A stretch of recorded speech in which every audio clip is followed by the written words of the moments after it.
कांग्रेसी चमचों के युवराज जो गिरती हुई अर्थव्यवस्था का फटा हुआ ढोल बजा रहे थे, देशवासियों ने एक ही दिन में उसकी हवा निकाल दी है। देशवासियों ने इस दिवाली 42 टन सोना खरीदा है, यानी कि लगभग 27,000 करोड़ का सोना। ये उतना ही सोना है जितना साल 2013 में कांग्रेसियों की कथित अर्थशास्त्री पीएम गिरवी रखना चाहते थे, और साल 1991 में वित्त मंत्री रहते लगभग इतना ही सोना गिरवी रख भी चुके थे। मोदी सरकार में उतना सोना जनता ने केवल दिवाली पर खरीद लिया, लेकिन इसके बावजूद राहुल गांधी के हिसाब से देश की अर्थव्यवस्था बहुत खराब हालत में है। हाय रे भोले आदमी।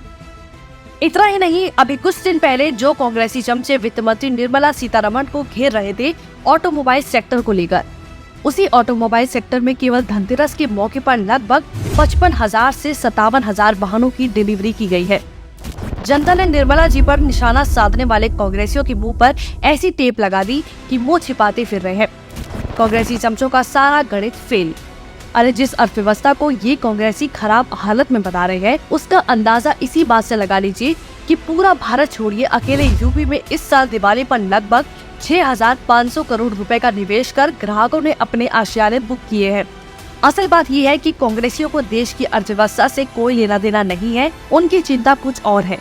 उनकी चिंता है भारत में वोकल फॉर लोकल का सफल होना, क्योंकि ऐसे ही चलता रहा तो इनके चीनी दोस्तों का क्या होगा।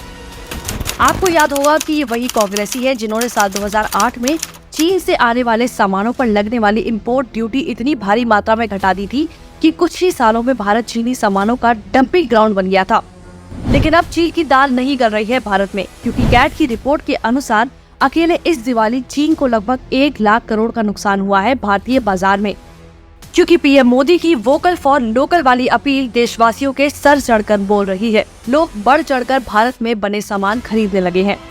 शायद चीन के दलालों को तकलीफ हो रही है, यही कारण है कि ये कांग्रेसी पहले तो हमारे हिंदू त्योहार पर रोक लगाने की कोशिश करते हैं, जब दाल नहीं गलती तो कभी सोरोस जैसे देश विरोधी को सामने लाते हैं, तो कभी हिंडनबर्ग की रिपोर्ट को आधार बनाकर भारतीय बिजनेसमैन पर अटैक करवाते हैं ताकि भारत की अर्थव्यवस्था को नुकसान पहुंचाया जा सके।